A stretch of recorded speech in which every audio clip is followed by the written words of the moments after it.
Good afternoon, everybody. Welcome to the Constellix onboarding webinar, and I think we are good to go. We have a lot of attendees on.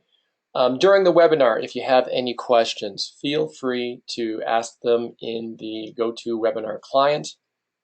I will try my best to answer them as quickly as possible. Also, we're going to have several polls throughout the webinar to try to get some feedback and try to guide the webinar presentation. We loosely script this webinar, so I want to be able to be as informative and productive for you all. I want to thank you all for giving me your time, and I'm excited to show you some of the features in Constellix. So real quickly, who's talking today? My name is Stephen Jobe. I'm the founder and president of Constellix. I actually am the founder and president of DNS Made Easy as well. I wrote the original DNS Made Easy system going on 16 years ago. So if some of your users, actually now 17. So if any of you users are out here for 17 years, you remember when I was the only person doing all the support tickets, networking, and everything. And over the years, I have now migrated. Very little bit of my original code is even used in production anymore. We now have mostly developers and network engineers here, and support specialists and system admins. We still have no sales staff at this time. We do a little bit of marketing, but obviously most of our resources go into R&D and into the network and performance of our products. So I'm excited to show you all these features. Obviously, I've been with the company, it's my company. I've been there since the beginning, and I've seen all the user suggestions over the past 15 years, a lot of feedback. If any of you guys have ever, any DNS Made Easy users ever opened a complaint, I guarantee you I have seen it. And usually I talk to the staff, we try to respond to you. If you have any user suggestions or feedback, I have seen those as well. So over the past 5 years, we have developed a Constellix product, and I'm really excited to show you some of these. I know we have a lot of users on today that have seen Constellix before. They've seen some of the features as moved over, and I'm hoping that this will allow people to actually get a little more trust in it and using it. Constellix has been in beta for numerous years, but beta for us just means we weren't charging for it. We thought it was production ready about a year ago, at least in the DNS piece part of it. Constellix now hits over 1 billion queries a day. That's far smaller than DNS Made Easy, which is averaging over 50 billion queries a day right now, but it still is growing pretty quickly. So what is Constellix? Really quickly, it's a cloud-based traffic management suite. It means we are building this to manage your infrastructure of a cloud level. So 15 years ago when DNS Made Easy was created, it was pretty simple. You had a web server, maybe you had a backup web server. You didn't have geo-balancing and geo-redundancy and all those other things that you need today. As those features and requests started coming out, we needed to add a lot of these features into Constellix. So that's what it is. It's, as I mentioned, it's inspired over 15 years of requests. Once I launched the first DNS Made Easy, I started getting requests in, and I kept adding those features into DNS Made Easy. Then it got to a point where I stopped developing, but I talked to the developers and we'd add those features. We came up with new control panels, and we came up with APIs and global traffic director. But we started getting more and more requests in and putting it into the DNS Made Easy product. The biggest killer with us in the DNS Made Easy product, I'll be honest with you, is the name. Anything called Made Easy also usually sounds cheap, and it kind of hurts us in the marketplace. So as we were doing all this R&D going forward, we decided to call it a new name. Instead of DNS Made Easy Plus, we decided to call it Constellix. So that's what the Constellix product is. But it's built on the exact same network as DNS Made Easy. So I'm not sure if everyone here realizes it or believes it or not, but DNS Made Easy is the world's fastest DNS network. You go to any third-party testing tool, that is unbiased, I'm going to say. So even Network World came out with a report last week. They ranked all the DNS providers. Speed-wise, DNS Made Easy was by far the fastest. If you go to Solve DNS, you're going to see DNS Made Easy month after month is usually number one. I think 8 months in a row now, DNS Made Easy is the fastest network provider. And then we do that based upon the power of our network and why we put so much into our network.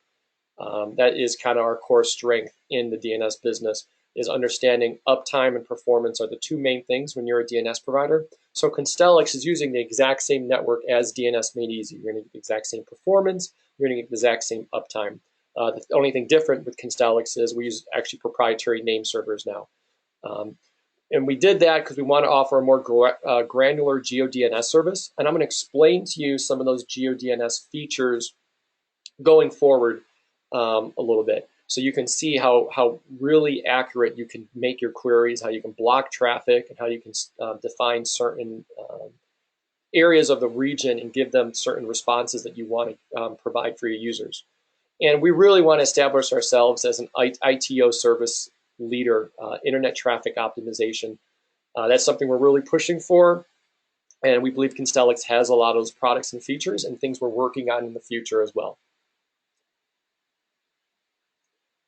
So I'm going to start by talking a little bit about our interface, a little bit about the different systems you have within Constellix, and talk about how you can use these different systems to build a lot of the tools, a lot of the features you want for your end users. So I'm going to switch screens over here and start bringing up different screens. Give me 1 second. And like I'm saying, anytime you have any questions, hit me up. I'll look at it on the fly.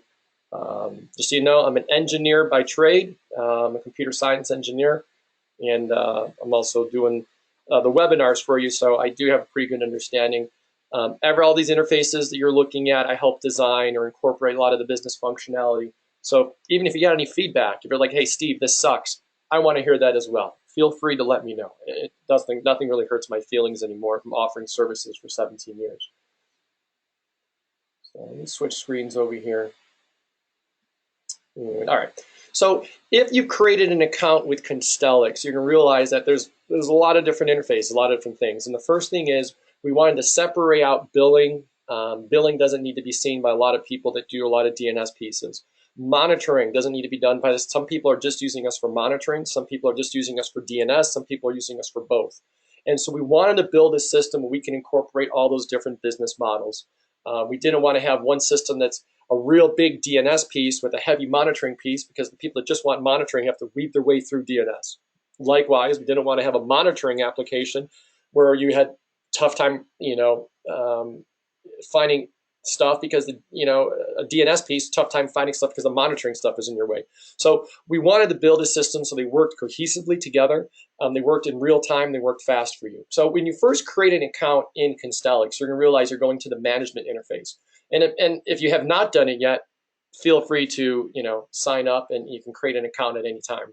And once you create an account, you're going to get a login. And I'm just going to log in real quickly over here to an account that I've set up to do testing. Let me turn off my LastPass stuff and turn all that stuff. There we go. So when you log in, you can see I'm logging in as an admin to my account. And what that means is, as an admin to my account, is that I have the ability, let me expand this window a little bit so it looks a little better. There we go. So I have the ability to create additional users, and I have the ability to change users' access within the system. So, and then when I create my individual sub-users, I could turn on and off if they have access to the DNS piece. I have turn on and off if they have access to Sonar, and I have access if they have access to the billing interface. And also I could enable or disable an account. Now, you cannot disable your own access. Just in case you try to fat finger it, or you make a mistake, you can't lock yourself out. But another admin in your account can turn off access to yourself. So that is something that we do for you, is that we do prevent you from making those simple mistakes. I got one question here. Okay, all set. Thank you. My colleague over here is going to help me field some of the questions. So this is what the admins can do to create accounts. You can add additional users within your account, and likewise, we also we allow two-factor authentication. Enabling two-factor authentication is pretty simple. Each user has to enable it for themselves, of course, but you can go to edit your info, and then you could enable the multi-factor authentication. You click activate. This is one of those time-based tokens. You could use Authenticator. The Google Authenticator is one of the most popular ones. You scan your QR code, you enter your code, and you've now verified it. So you're now two-factor authentication. That's the exact same authentication for DNS and for Sonar and for everything. But if you lost your phone, the only thing you'd have to do is another administrator would go into the accounts, and they would turn off two-factor for you. So this way, administrators can look and they can audit which of their users has two-factor turned on, and they can turn it off if necessary to help their users out. You don't need to contact a Constellix support representative to deal that for you. So I want to give a quick overview of the management interface. If you've been using it before, if you got any feedback or any suggestions, feel free to let us know. From here, though, I really want to get into the DNS piece first and talking about the DNS management interface. So we're going to send you a quick little, throughout the webinar, we're going to send you quick polls. If you got any suggestions or thoughts, feel free to let us know, and we're going to take that feedback and go forward with it.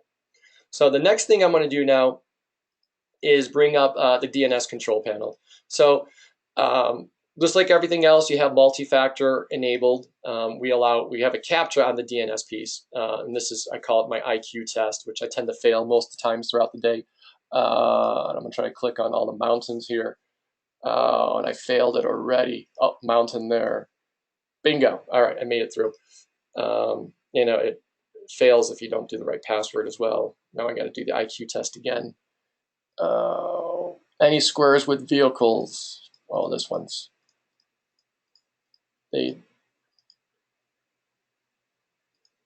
all squares with vehicles. Bingo. All right, so we are into the interface. Thank goodness. I would hate to fail that at the end of the webinar. So this is the main DNS control dashboard, and this is your overview in your account to show you your usage, how many domains you currently have, which domains have Global Traffic Director, which is GTD. We have IP filters, geoproximity, and we have a real powerful feature in Constellix called pools. And so this gives you a quick overview on the usage. And as you go through the different things, you obviously put your mouse over and you can see the usage of them. So we have a Friday, pool that's configured, and you can go through individual things that you're using, because these are the things that you're billed on. Constellix does not have the pre-packaged pricing that DNS Made Easy has. We'll say, okay, $30 a year, $60 a year, $1,500 a year. This is all the stuff we're going to include it. Constellix starts off really small. It's it starts off at a few dollars a month, and then as you add services, it goes up by a few pennies here and there. We price Constellix to be the lowest cost service in the industry. The base cost may be a little higher than DNS Made Easy if you're talking for a few domains, but if you're talking a lot of traffic, a lot of these geo proximity, GeoDNS features that DNS Made Easy does not offer, there's no one else in the industry that's anywhere close to the number of features that we're going to talk about today, or anywhere close in the pricing. As you can tell, we're not a very sales driven. We don't have a high sales overhead. So we're usually about, I don't want to get to the numbers, but we're a fraction of the other competitors' pricing. So one thing I want to show you really quickly in the interface, we get a lot of feedback in DNS Made Easy about, viewing your queries, where your queries are coming from, and everything like that. So a lot of users, if you've been in DNS Made Easy already, you already have seen our real-time stats. So we incorporated that. That was actually built for Constellix first. We brought it back into DNS Made Easy to offer those features for DNS Made Easy. But it's the same thing here. You come into you get an advanced query report where it shows you the number. I don't have any high traffic domains, obviously, over here. I have a message us and a report us domain, or message.us, report.us. And it shows you your total queries for that month, and also shows your breakdown for that month as well. So you can open up inside each day, and you can see which domains are getting the queries.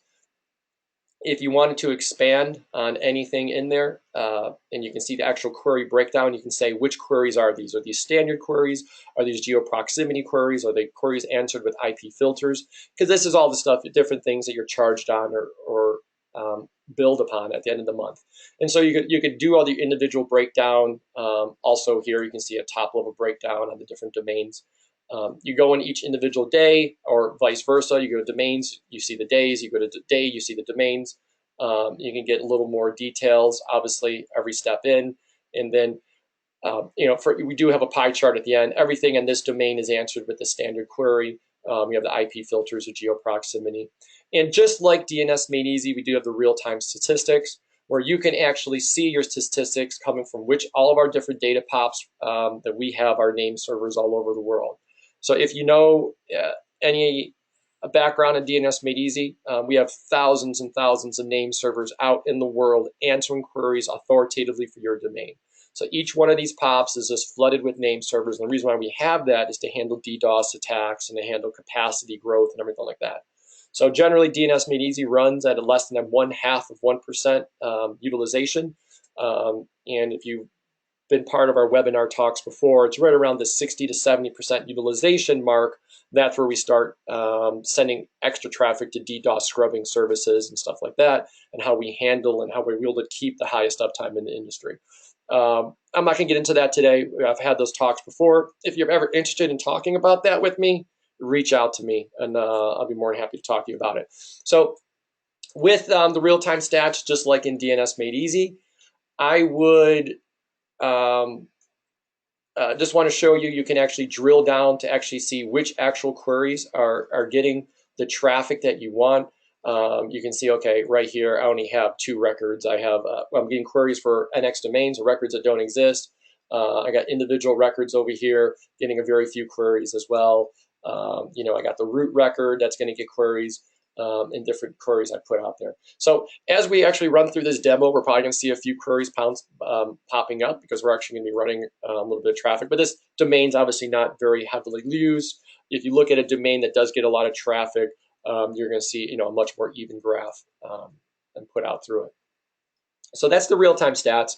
And that was a real big piece in DNS Made Easy for years, where users were asking, where are my queries coming from, which queries are being asked for, and when.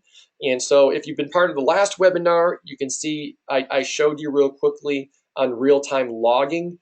So that's a feature that we're actually putting into DNS Made Easy and into Constellix. It was built for Constellix. And so, we actually can see the queries come up in real time. With that as well. And if you're interested in seeing that, like I'm saying, reach out to us. We'll show you how that tool is going to look in the very near future. So a big thing for a lot of our users, we have a lot of users that have 10,000, 20,000, 30,000 domains with us, or even users that have 50 domains or 60 domains. And a lot of them want to know, how can you tag a domain, and how can you put domains in different sections so you can only view certain domains. And so one of the features we put into Constellix is tagging. So if you go to configuration, you can manage your tags. And these are different tags you could put in. Testing, you could call it anything you want. And I'll call it my demo over here and save. So then you can apply tags to multiple domains. You can apply tags to them when you create the domains. You can do it later on when you're actually managing the domains itself. So if I went in over here and did, okay, I want to apply the demo tag to here and a production tag, apply. And you can see how this domain automatically has the tags applied to it. If I went into report and I said, okay, this one only has the production, and apply, we could use different tags. And so when you're, I'm sorry, clicking on the dashboard, I should be clicking on domains. And so if you ever wanted to filter on particular tags, obviously right here, if you want to find a domain quickly, you type the domain in and it shows up. But if you wanted to do an advanced filter and only choose particular tags, you have all these different options. So you can say, okay, I only want tags that have only want to look for domains that have the production, and then search on that, and it'll show you those with production. And then I said, okay, I want to expand upon that, and I want to drill down even more, and I'm looking for anything that has a tags with demo as well, and search, and see now it filters down to the one domain that had both of the tags. And obviously the advanced filter allows you to look into a lot of different things. You can look into the domain name, you can look into IP addresses within the domain name. It gives you a lot of good flexibility and a lot of customizability. I don't know if that's even a word, but I'm using it today. And so it gives you a lot of customization to actually filter down the domains you want to work with at that time, and get into those sort of features. And a nice thing about our tools we built is like to remove those tags quickly, right? So you can just remove them and it refreshes your list. So that's a pretty cool functionality I thought we added and wanted to show you all. Because a lot of our users throughout the years have asked us, we want some advanced searches. I want to find exactly, which domains, have a particular tag, and which domain allows me to say, okay, I'm gonna look for anything with a domain with an IP 127.0.0.1 in search. And then you can see with this advanced search, it's going to say, okay, these are the 2 domains that have it, right? And within here now, you can actually say, okay, it's this record called localhost and this record called localhost. All right, cool. But I don't want to modify both those domains. So now I just want to I want to work with the something that I want to work with the demo. So I'm going to say, okay, it's with the demo search. Now you see it filters down to the one domain, and you can see the one record. And right here, once you get done doing your defined search, you can also get right into our bulk modification tool. And the bulk modification tool gives you all that flexibility that we had in DNS Made Easy and then some. So let's say if you wanted to modify the record, you want to modify the TTLs, it gives you all this sort of action. So we're going to say, okay, we want to update the record, we want to update the A record. If the name, or we're going to say, okay, if the IP equals 127.0.0.1, then I want to replace the IP with set from and to. So I'm going to change it from 127.0.0.1, and I'm going to change it to 127.0.0.2. And I can say I'm going to preview the change, and it'll show you which records were found based upon your search criteria and how it will be edited. And this gives you a lot of flexibility to go in there and make changes. You could change parts of the IP address. You could change the names. You could change the TTLs. It really gives you a lot of great stuff. And we're only hitting 1% of the functionality here because I only have your attention for so long. I have 3 children, and I know that they'd be bored by now. So I appreciate you guys staying as tuned as you are so far. So if I want to make these changes, though, I click Save. And it automatically says, okay, you applied it. And you can see right here, a big difference in DNS Made Easy and Constellix is it stages your changes. It doesn't push all your changes out live right away. So if we go here, we can automatically see these are the proposed changes we have going in. I had a change previously. If I go to the dashboard, you say these are your uncommitted changes. And it shows you which changes, which domains you have changes, which you have to then commit and push out there.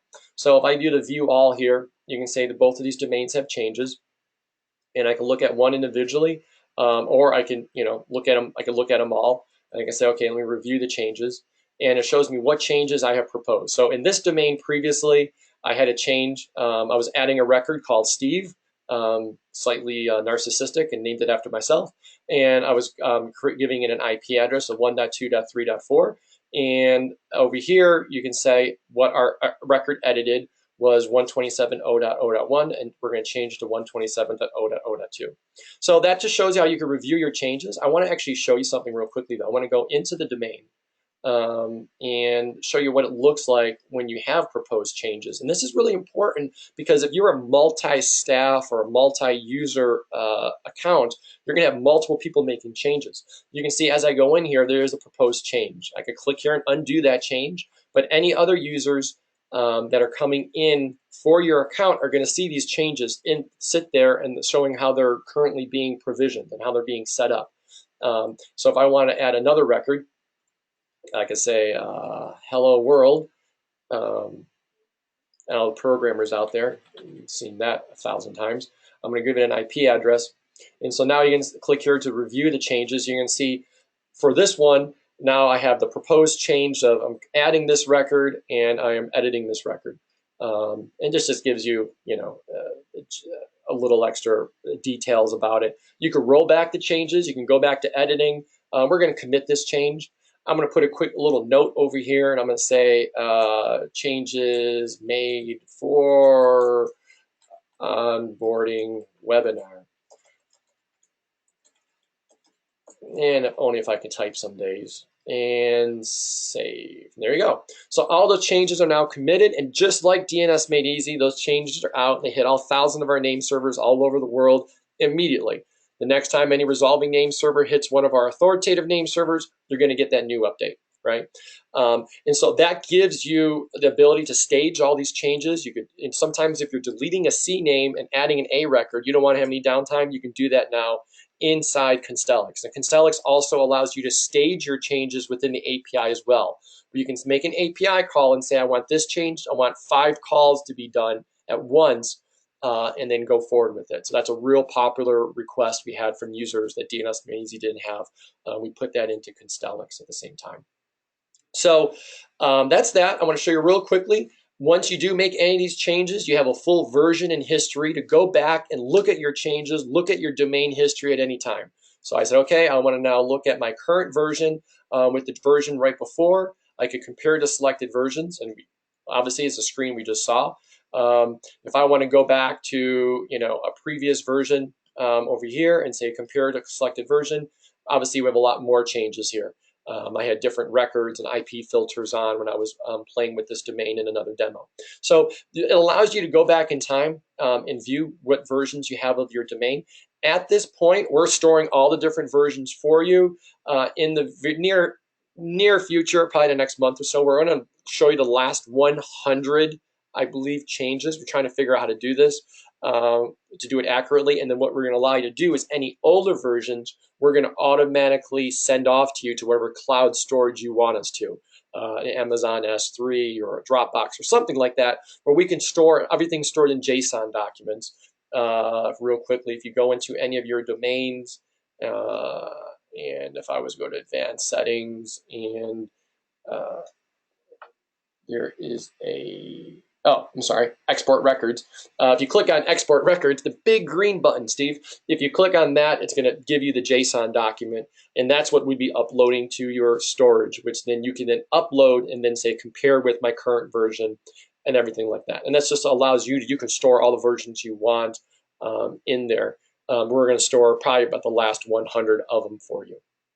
And that's just for users that want to make numerous changes. We have some users in DNS Made Easy that make 2 changes a second with the API. So obviously, if you're doing 173,000 almost changes a day, we're not. That's a lot of changes for us to store over and over again. So that's why we're making a little bit changes to that. So that is our version control, a rollback process. I'm going to show you in here as well. If you're an account admin, so I don't know if you remember over here, you can set, you'd be an individual user or an admin to an account. If you're an admin to the account, and if you're in the DNS system, you can also manage the your individual users. I'm sorry, it's right underneath configuration users. You go to individual users, and this is where you would manage who has access to which permissions. So you can say who has access to which domains. You can say any new domain created, this user would have read-only or read-write. Does this user have the ability to add domains? Does this user have the ability to delete a domain? So maybe you want the user to have read-write access on the records, but not be able to delete the full domain. This gives you all that fine-tuned control that a lot of users have asked us. This is a much more simplified security control than DNS Made Easy has. We're going to be building the more advanced security model that DNS Made Easy has into Constellix in the future. The reason why we did this is because even though we built this advanced security structure in DNS Made Easy, users have asked us for this. They thought the DNS Made Easy one with the users and groups have permissions on folders was a little too complex for them, and most users just end up putting everything in one folder. And they were using folders and thinking folders were a way to tag domains and to search for domains, and that wasn't what it was intended for. So we tried to keep the security as highly, as flexible as possible, but also a lot more simpler. But we're going to be offering a little more advanced, what I call the Unix sort of control of groups and folders into Constellix in the future. But for right now, we have this security model, which is what all of our users have asked us for, and that's all they wanted in DNS Made Easy. So that is everything I want to show you right now real quickly in the DNS interface. So we are now going to go into a little bit about, let me switch screens over here.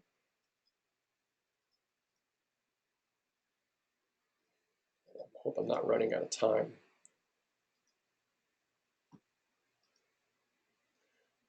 So I want to show a little bit now in the for the Sonar interface after a quick second. So, yay. That's my go-to webinar. I want to switch my screen. All right. It's all good. It's all good. I'm just talking to my colleague here, Blair. She's my right-hand colleague in this agenda. So that was a little bit of the DNS interface.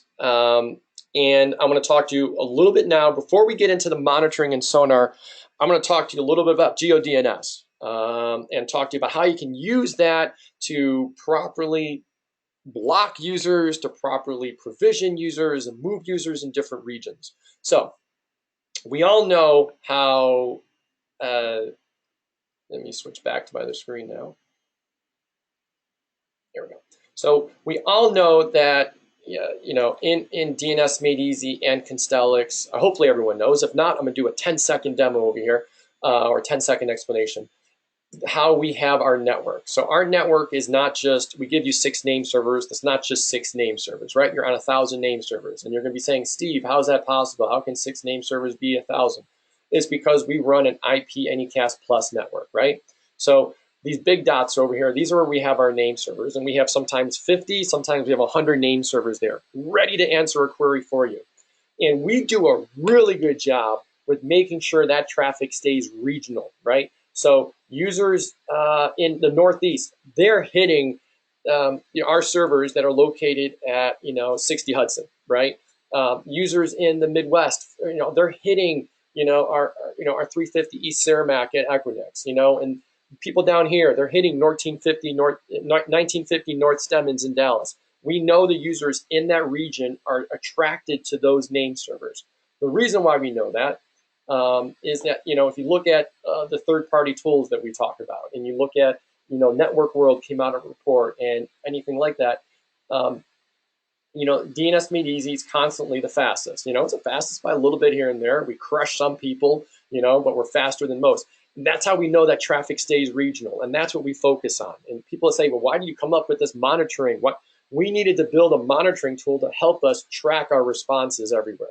And I'm going to show you a little bit that in Sonar in a little bit. So when we first built the global traffic director in DNS Made Easy, we wanted a way for users to have unique configurations of their DNS queries based upon regions where their users come from. So in building that,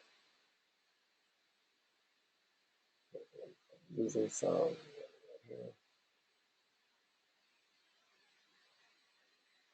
So in building that, we first broke down our POPs, in which we allow you to do unique configurations based on region. So people in Europe will hit the European name servers.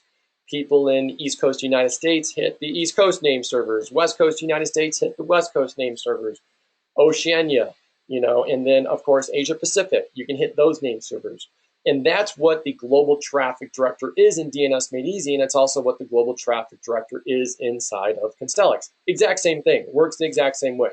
And setting that up is pretty simple, right? You go to your individual domain, you go to, you enable your global traffic director, and you can say, okay, here's all your changes. I'm just going to apply that and say, okay, we're going to push the global traffic director live. So it's applied for the domain. And you can say, automatically, you're going to see we have all the different regions. So default means that it's going to be in all the regions. So if I wanted to override that, if I said, okay, in Europe, I wanted, or another record. If I wanted that to be a different record in Europe, I'd create another record. I'm going to say another record, and I'm going to point it to a different IP. Right? And it's going to show you how, this is a new record going in, and we're going to commit the change, save it. Obviously, you don't need to put a note in there. The note's good if you want to. It shows the reason why you made the change. And you can see now in Europe, we have another record, and its source comes from the European. It's not coming from default. And so you can tell how you can override things in that particular region. So this is how Global Traffic Director works in DNS Made Easy. Obviously, the interface in Constellix is a lot better, a lot more advanced, gives you a lot more, a quick overview of what you have. And the real great thing about the Global Traffic Director is it allows you to do completely different record configurations, right? You don't even need to put MX records if you don't want to in certain regions. You don't need to do certain things, but it gives you an actual unique zone configuration in that particular region for you. But a lot of users are saying, hey, DNS Made Easy, Steve, this isn't enough. We want to have a much more granular control. I want users from particular regions to go to particular responses. And we said, all right, now you know what? will do better. And that's what Constellix has. So for right now, you can combine the both of them. But for right now, we're going to look real quickly about how you can define this stuff. And I'm going to keep everything in the default region. And I'm going to quickly talk about how it could be used across multiple regions for you. So inside of your advanced, there's two things. GeoDNS in Constellix comprises of two pieces: the Global Traffic Director, which I just talked about, and GeoIPs. GeoIPs consist of IP filters and geo proximity.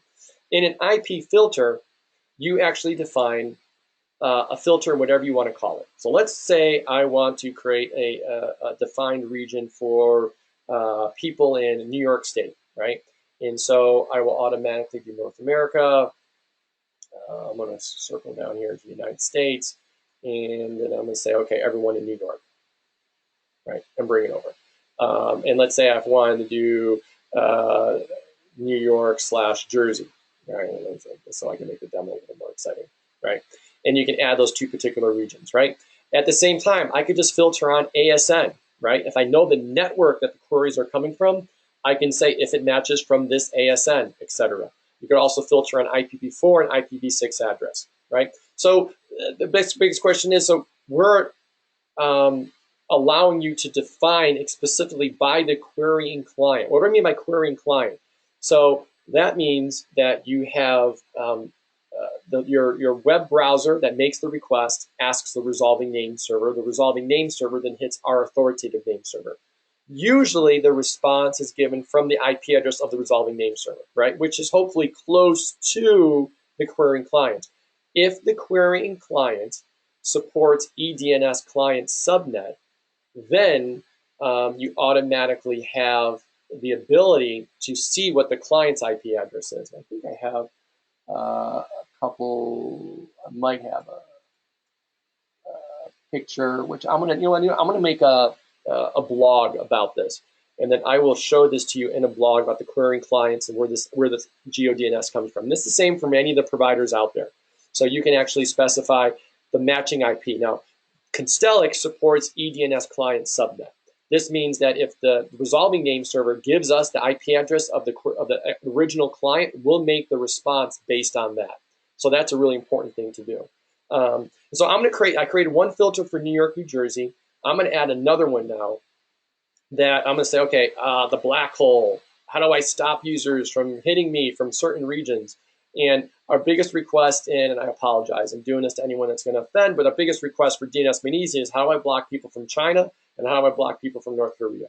So you can just do a quick little mapping over here and say, okay, I want to block those people. So I'm just creating this filter for you now to do that. And then I'm going to do another one. I'm going to say, how do I have, if a competitor, I don't want the competitor to go to my website. I want them to see a different website. Or how do I make people see something else? Very common question or not as well inside DNS Made Easy. And I'm just going to do a make-believe network here just to put it in here. Obviously, you put the ASN of the competitor, or you put your IP or IPv4 subnet masks in here. You put it in, so we can do something like that. So those are how you do your different IP filters. And I'm going to show you real quickly here. I know I can't believe it's already 40 minutes into the demo, so I apologize. So if I wanted to go in here and I said, okay, I got another record here. It's going to 127. I got one question here. Do IP filters add lag to lookup times? No, they do not. They take zero. Well, it does, right? It takes less than a millisecond. So we are so keen on that speed, we don't want to lose it. So we have done the estimates on the time it does for a DNS lookup, and it's very, very small. It takes more resources to actually answer the query. So if you do go to our pricing, and this is a great question, so I'm going to answer a question. The question was, does the IP filters or IP proximity add any extra time to the responses? And the answer is no. You're not going to notice any response. It does take more resources from us, though. So we cannot answer as many queries per name server as we would like to, because it does take more resources and stuff like that. So if you look at our pricing, you can see how when we actually charge for queries, a normal query is the cheapest in the industry, but the geo filters cost a little bit more per million, still the cheapest in the industry. The geo proximity is this. I priced it based upon, okay, how many queries can I push out of a gig interface with this type of CPU? And we have some places now we're doing 10 gig interfaces, right? On some of the name servers, because we have multiple 10 gig per many locations now. We at least have 3 10 gig connections. At least in the United States and Europe, we have more, obviously. So we have to push out, 40, 50 gigs of DNS queries. How many can we push out with certain things? How much processing can we do? So we calculated this, and this is what you see in the pricing. And that's like that. So now let's go back to our DNS configuration, and I'm saying, okay, let's create the hello world is 123.4. So I'm going to go in here, and I'm going to say, overall, for the world, everyone in the world is going to go to 1.2.3.4. And I'm going to say, okay, that's all set. So now if I create another one and do hello world, and I can now do a filter, I can say, okay, from New York and New Jersey, I want them to see 19.123.12.32. Save and continue. And I want to say, okay, now, hello world, and the black hole people, now I want us to drop their queries. A query comes in, just drop it. Save and continue. And I can say, hello world. And I'm now going to say, okay, my competitor, I can point them to a different address. I can send them somewhere else. I can send them to a picture of their own website and saying, not me. And you can do that. And obviously, with all of our records, you can put notes. You can put information in there that helps you identify what this record's used for. And you can put information. And you can actually search on all this stuff in all the advanced searches I showed you earlier, which is really cool. You can put something in here and say, I may need to change this. Or you can put a ticket that you have in your internal ticketing system and put that in there as a note. And then automatically you can search on that and find all records that relate to that ticket. This is the only tool in the industry that does this, I believe. And I spent a long time designing this to have that sort of functionality. So save and close. So you can see now we have all these different records and the different IP filters in there. And the same thing now. You commit all your changes, you can review it, and you then commit the changes and go forward with it. So go save. And so now if anyone out on the demo wants to query hello world.message.us, if you do it from China, or if you do it from North Korea, the query is going to be dropped. If you do it from New Jersey or New York, you're going to be seeing this IP address. Everyone else is going to be seeing 1.2.3.4. If not, don't ask me. No, I'm joking. It will work. I promise you. I would love to take the time, and if you want to do a demo with me, I'd be more than happy to sit with you and we can go through it, and I can show you the screens and we can make live running or live tests with it.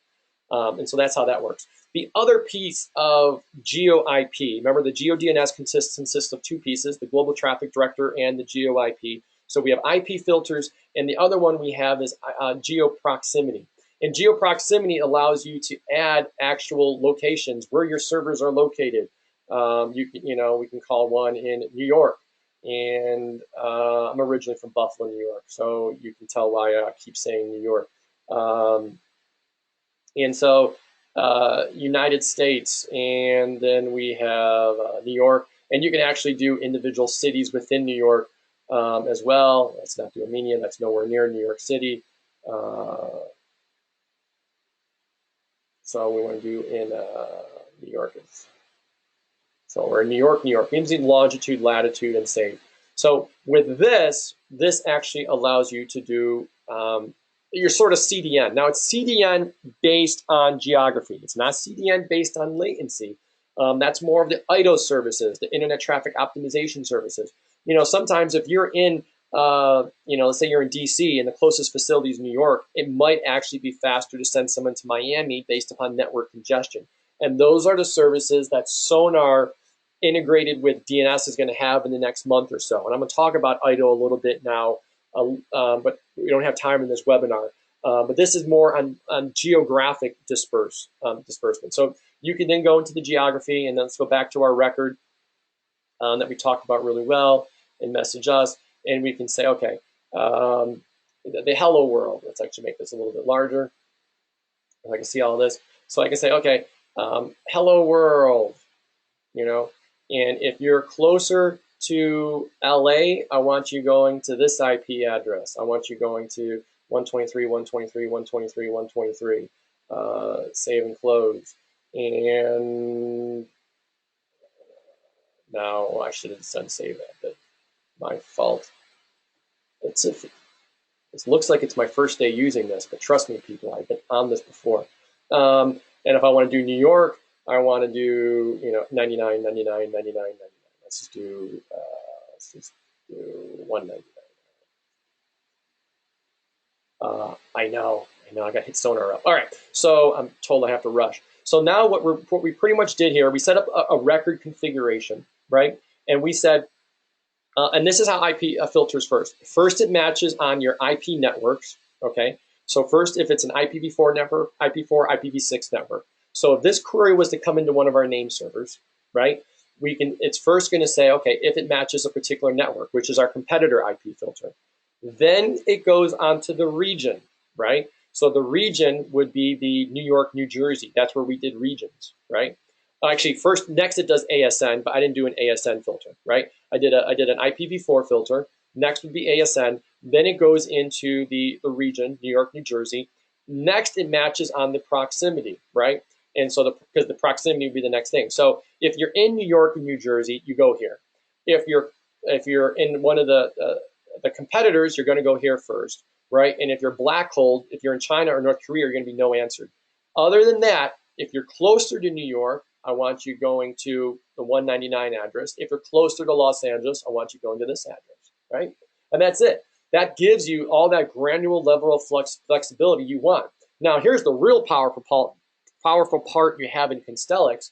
You can now actually take this and do this within each particular region, right? So if you actually had a reason to say, okay, you know what, I want people in Europe to go to this. But now within Europe, for some reason, the geo IP is not correct, right? It's an American company, but they're announcing out IPs in Europe. So what you do is you do a GTD, and within GTD, you would say, okay, I want this IP, I want someone with an American IP answered by name servers in Europe not to go to America.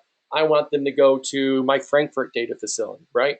This fixes all the GeoDNS stuff that all the other providers fail on. And Constellix is the only provider out there that offers that.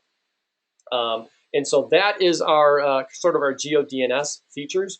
I want to show you real quickly something as well that's kind of really neat and interesting, is our A-names. DNS Made Easy was the first provider to offer something called A-names. Hence we own A-name record, and we're the first one to put it out. What A-names are is the ability to create a C-name at the root level ability. So you can create a C-name at the root record. Also, it allows you to use records when you can't use a C-name. So for instance, if you needed an MX record and you needed a C-name record, you can't do that normally with DNS RFCs, right? So with an A-name record, it actually converts it to an A record for you behind the scenes. So for instance, if I created with something that has a good CDN, NFL would, right? NFL.com. So if I created an A-name record over here, and if I say NFL, and if I pointed it to www.nfl.com, and I did save and close, oh, I gotta get rid of that. Close, all right. And commit this change. So the big difference of the A names with DNS Made Easy and Constellix is that the A names in Constellix are completely location specific. So let's go to a tool. Let's go to the, what's my DNS tool? And if you see, if I go to nfl.report.us and search, you're going to see that, based upon the region, it's going to give you the individual IP at that location, right? So just as if you were to look up NFL.com in that region, you're going to get the exact same IP there. This comes automatically with Constellix, right? In DNS Made Easy, you needed to set up a global traffic director, and you need to create all these individual records, and we only did it from 4 different locations. This, all 16 of our POPs will have a local lookup, and we look that information up. We also have really great stuff in A-names. We actually cache it in case the authoritative name server goes down. We'll hold that value for you. So even if NFL.com's DNS went down, we're still answering for NFL.report.us for you guys. Okay, so I was told that I might need to skip the Sonar stuff. If you guys want me to skip it, I will. Do you want to do questions instead? Let me know, because I'm just getting into the Sonar parts now, and I could do a quick 5-minute demo, and then we can do another presentation next week. So let me know if you want me. What's that? You want to see Sonar? All right. So the first person. Anyone else have any thoughts or suggestions? Please. Okay. So I'm going to show Sonar. Rock and roll. Love it. Okay. I'm going to fly with this. So this is our DNS piece, and this is how. I gotta see what's one of those.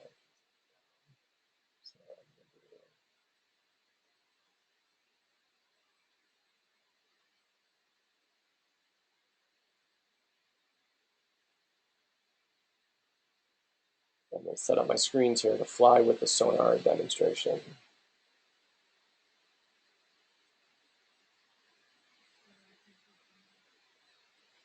What's that? Oh, I know. I'm going to adjust that. All right. Okay. Quick poll. Give me your feedback. What do you think of it so far, of the GeoDNS features? And then I am going to get moving here with Sonar.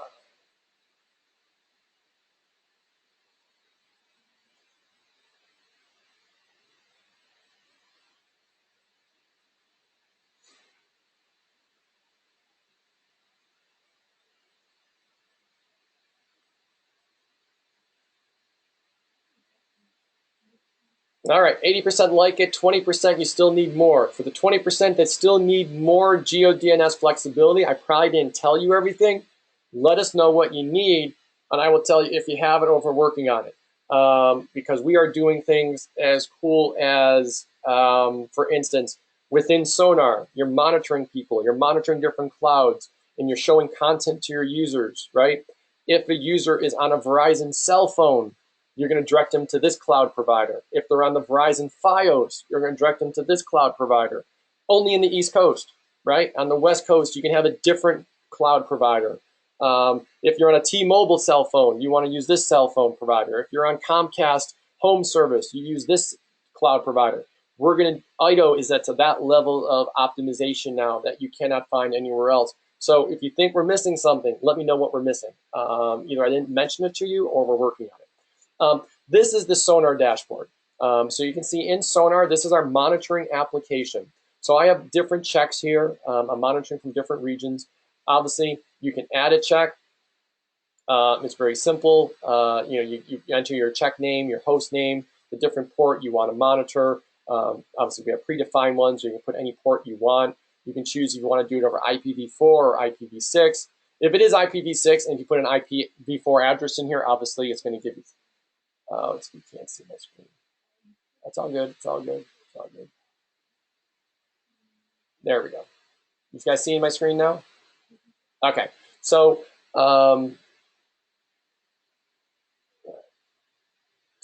this is a little bit. So you can see your check name, the host name, the port I mentioned, IPv4, IPv6. If you put in an IPv4 address in here, it's obviously not going to work. It should. You got to choose a site, use case test, and it's going to give me a failed because it's not going to resolve it.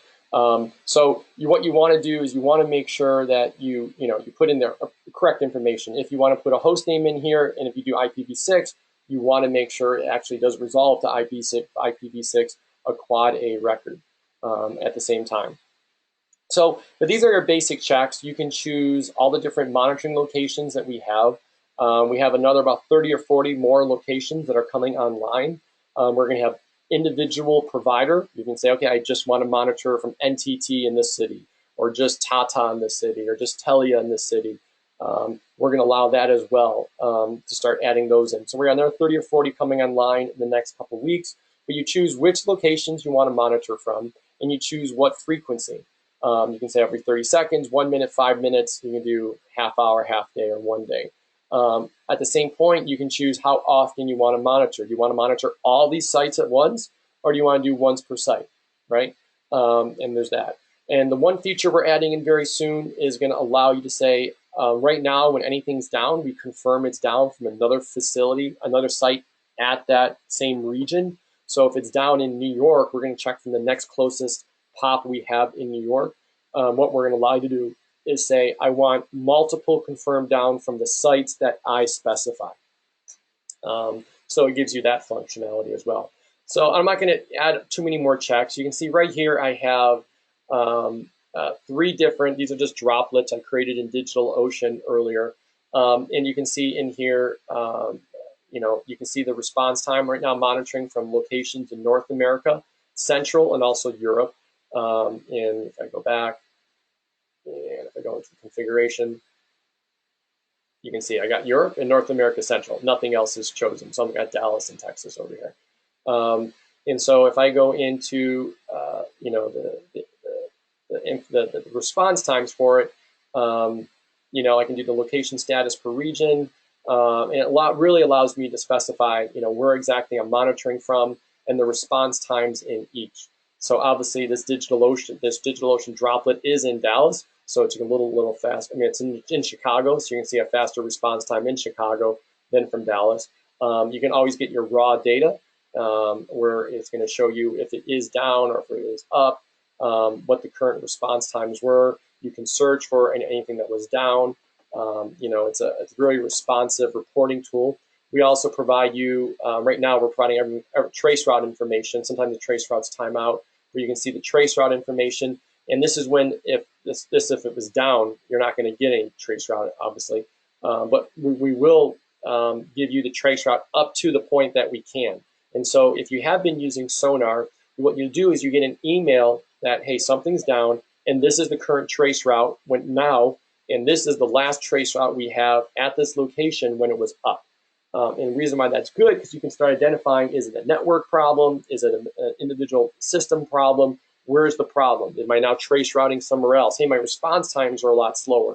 And it's going to show you the 2 different trace routes. Is my network now different? It allows you to get down to that granularity. We have a little snapshot view right here. And the snapshot, this gives you a quick little update, and it allows you to go through and you can quickly see all the different response times from all the different locations that you have chosen. And that's pretty cool. It's a feature we added somewhat recently. If you look over here at ESPN, you can see how, the different, and if it's a fully qualified domain name, we're going to break down the response time and also the DNS lookup time for you. We're going to give you the 2 of those. You can see how ESPN, the different DNS lookup times is different across these different regions. If I had a salesperson, I'd probably recommend they use DNS Minis or Constellix to get those DNS times a lot faster. But that's besides the point.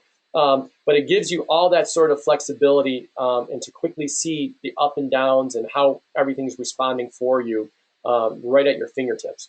And you can obviously choose your intervals and everything like that. So that's Sonar in a nutshell. We can do a whole demo on Sonar.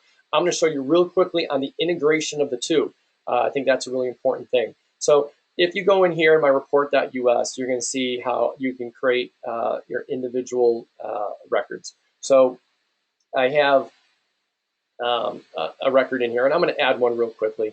I'm just going to call it example. And then I'm going to say, okay, I want it to be a failover.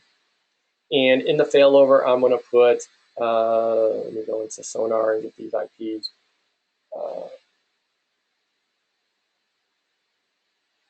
And as soon as I click in here, it's going to automatically notice that I have that IP is in Sonar being monitored for my account. I then choose the account I want it tied to, and then I'm going to say, okay, 8.8.8.8.8. And I don't need to have Sonar in this one, let's just say. And so save and close. So now you apply these changes, click here, commit changes, save. So that quickly shows you how to do the integration of the two. So now if I was to go into, there's my Sonar control panel, and if I was to go into that droplet, and these are the 3 droplets I have turned up, and I'm going to say, okay, I'm going to turn off, I'm monitoring port 80, if you remember the configuration. So I'm going to stop Nginx. I'm just running Nginx on it. I can set it up real quickly. And now if I go to, you see right here, that we use a web sockets inside Sonar. So it automatically shows it's being down. And we don't have the sockets quite set up yet in DNS. But if I go here and if I do a refresh within the DNS, you're going to see automatically that the example now failed over to 8.8.8.8. It's no longer using the 159. So if I actually was to do a dig-tns rp rt.us and do a dig example.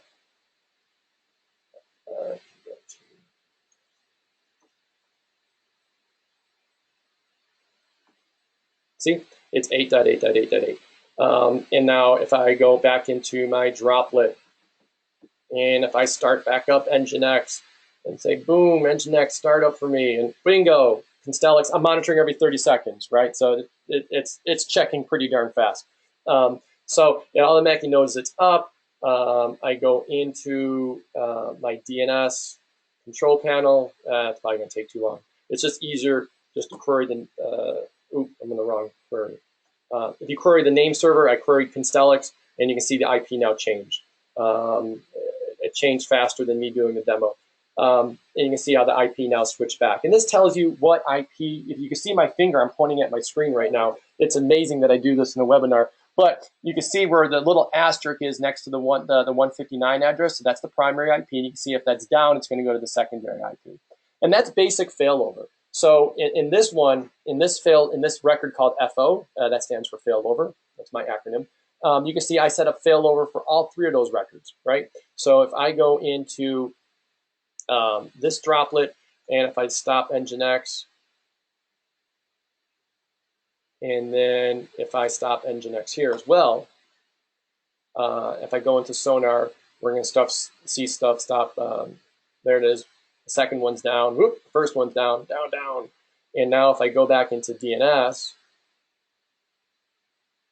let me click refresh here, and you can see how the failover records in failover state, but now it's the 3rd IP that's down, right? And not the third, I'm sorry. It's the 3rd IP that's up. We didn't shut that one down yet. And if I go into the configuration of this, you can see that they're showing both down at the time, right? And this gives you that flexibility you had in DNS Made Easy. Now, we also have other great stuff as well. You can say turn failover off as soon as any failover event happens, right? And then say also one way. You only want to keep failing over going down. We don't want to fail over coming back up. So let's say this was a master database to this one. This was a master database to this one. This was a master database to this one. And you only want to go from 1 to 2 to 2 to 3 to 3 to 4 to 4 to 5, but you don't want to turn it off right away. We want it to move one way down the chain. That's what this option's for. And this gives you all those different options inside of your DNS configuration integration with Sonar. And so that's a really powerful tool. Another great tool and the most powerful part of Constellix is, drum roll please, pools. This does not mean you're going swimming. I'm going to show you real quickly what pools are for.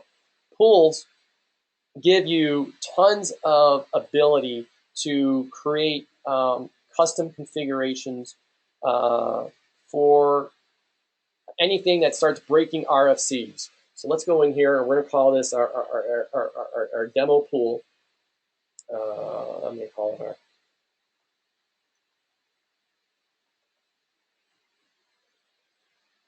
and I'm going to go into Sonar. I'm going to start grabbing some IP addresses on my demo over here. I'm going to show how fast this is to set up. Add another IP, Sonar. Add another IP, Sonar. Add another IP, bingo. All right, so This also now, you can say, oh, let's actually integrate Sonar into this. So A1, this is the A2 one, this is the A3 one. All right. So we have your different options. It tells you automatically if it's down or up in the status. So this is our demo pool. The number to return is the number of IPs to return. So if I only want to return one IP, I can list up to 256 IPs here, 256 systems. You don't want to return 256 IPs. Let's say if I only want to return 2 IPs at a time, or 1 IP at a time, and that's what you would specify. So that'd be our demo pool. And then I'm going to choose the different weights. So I can say, okay, I want this one to get responses 80% of the time, if it's up, obviously. If it's not up, then, don't answer it. Don't give it 80% of the time. That'd be ridiculous. But if everything was up, you want one to get more weight than the other. You just specify the weight like that. And then it's also min available is the cool function. I'm going to show you that. I'm going to set this at 2. I'm going to explain why I set that at 2 in a second. So let's just set this at, right now for demo purposes, I'm going to set this all equal weight. And I'm sorry, I probably should, we got to clean that up. Truncate those little extra white spaces. There we go, save.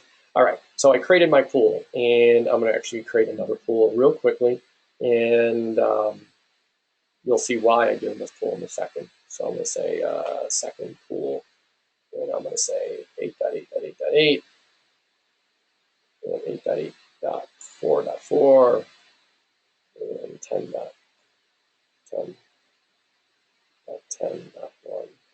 And I'm actually going to show off 4. I'm going to just change it up a little bit.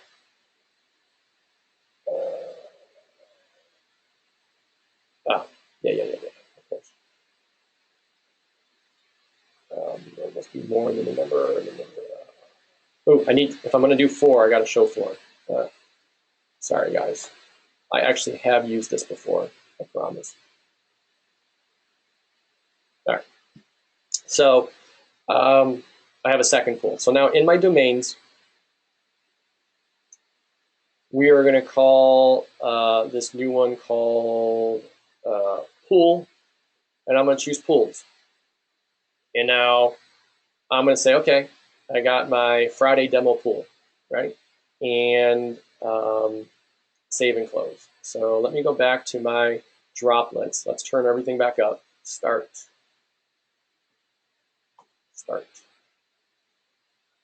And I'm going to commit this.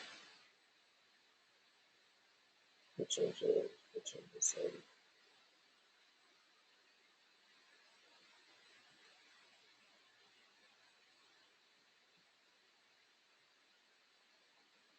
And now if I do my query, you can see I'm returning 2, and it's the 1.2, because everything was down, of course. And then it needs to actually update the individual pools. Okay, now they're up. Alrighty.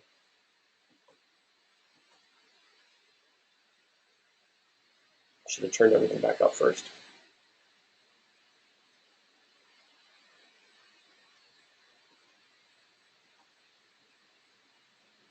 That's the best thing to say.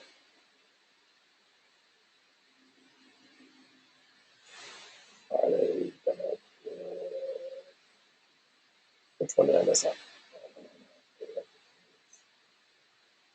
Oh, I chose the wrong one. It's supposed to be demo pool. Oh. It's not Friday, it's Wednesday. One of you guys should have caught me on that. No, I'm just joking. All right, save and close.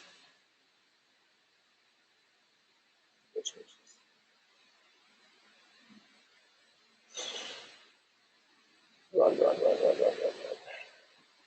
All right, so you can see I had a response, a 1 response, and you can see it's going to be cycling through those 3 IPs, but I'm only returning, if you remember, in the pools, I'm only returning 1 IP. That's the reason why we're only seeing 1 at a time.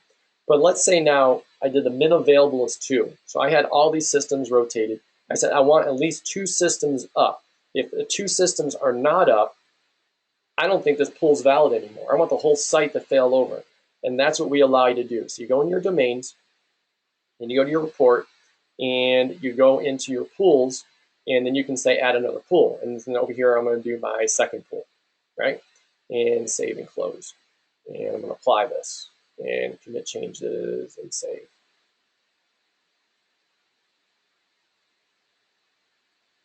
So now inside my pools, you can see which pool is actually being used. The current pool is the demo pool.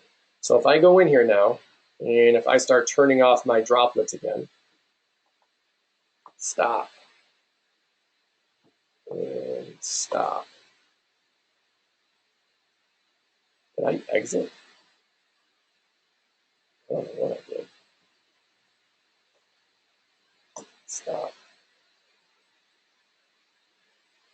Right. And if I go into Sonar, stuff starts going down. And now, if I go look into my pool configuration, the pool, and if I view my stuff, the demo pool is going to fail over to the secondary pool because you're going to notice that the multiple things are going down and the pool is no longer considered valid. Let me look at my pool configuration over here.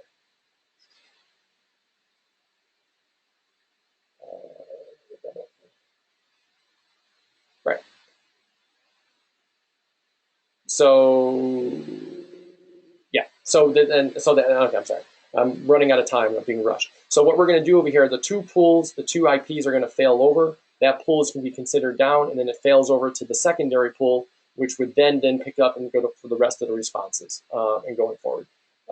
And so that's what we're going to be seeing here when it fails over to the secondary pool with everything else. And the reason, I know why I did. I have a setting I have to adjust in my pool. But that is how the functionality of the pools gives you that extra level of full site failover you have within the different things, and gives you that ability as well. We also have, if you guys noticed, you saw the different name servers were responding. We allow you to actually integrate your configurations and everything like that with other providers. So you can have secondary DNS with Amazon Route 53, Google DNS, Google Cloud DNS, or Microsoft Azure. Those all work as well. And that gives you that functionality to have other providers using with DNS Made Easy. And the main reason why we pick those providers, it's this. Number one, those providers do pretty darn well on speed. So if I look at Solve DNS, and I'm having a browser malfunction at the moment.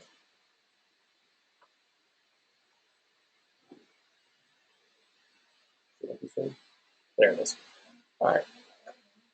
Yeah, I got it. So if I look at my current month's report, you're going to see that DNS Made Easy is number one. Microsoft is really close behind. Microsoft Azure.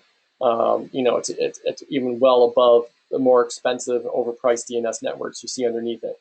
You have Route 53 and you have Google also really well performing. Their pricing is also not much higher than Constellix. And so the same reason we said if you want to have a secondary DNS provider, we're going to allow you to integrate your services with those features at the same time. So we allow integration with those providers as well. And I'll be more than happy to do a webinar later on or show you a demo of those different features. But what that really allows you to do is you could enable those and disable those. And I'm going to show you that real quickly. I'll turn that off. Right. And you're going to see how it automatically removes a certain record. So now if I query those name servers directly, you're going to see those have now been removed, right? And the different IP addresses we have in there are now being changed. The glue records changed, everything like that. So this gives you that a little extra flexibility. So that is the quick showing how Sonar integrates with the DNS product and how fast it makes the changes and how fast it incorporates everything.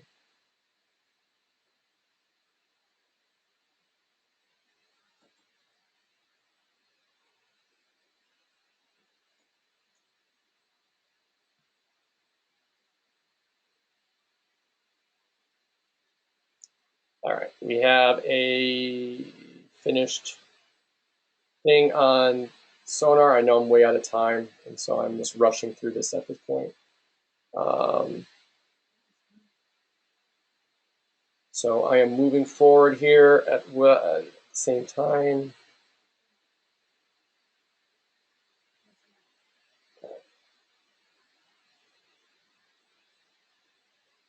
All right. So we quickly went over the Sonar. We talked about the integration of Sonar with DNS, the enhanced failover, and the pool failover.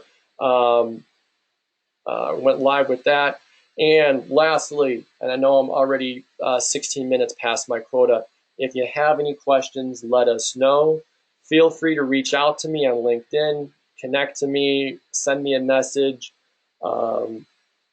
Chances are, if you're a user that has issues before, you've already talked to me.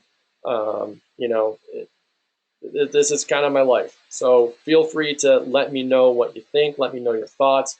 The pricing from Constellix is all available online. It's all up front. We try to, of course, price everything to be the lowest in the industry.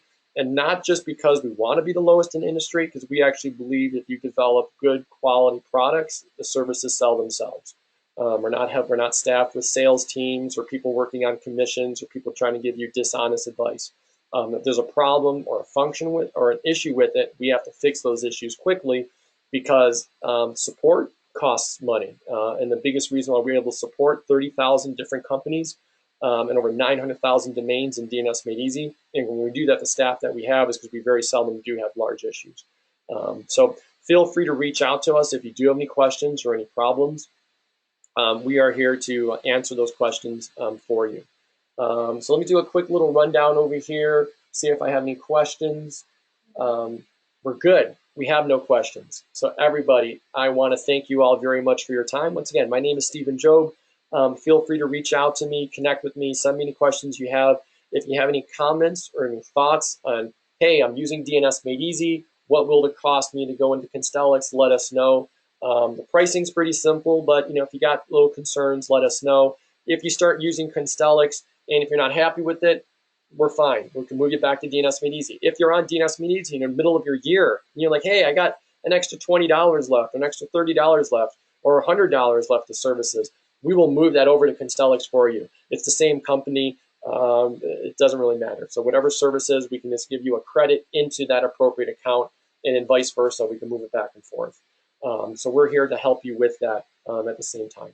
So once again, everybody, I appreciate it. We had a huge amount of people stay with us through the whole entire webinar. It was over an hour long. Thank you for your thoughts, your suggestions. Thank you for your interaction with the polls. We're going to have a little survey at the end of it. Feel free to fill out the survey and let us know any thoughts and comments that you have. You have a wonderful day. All right, bye-bye.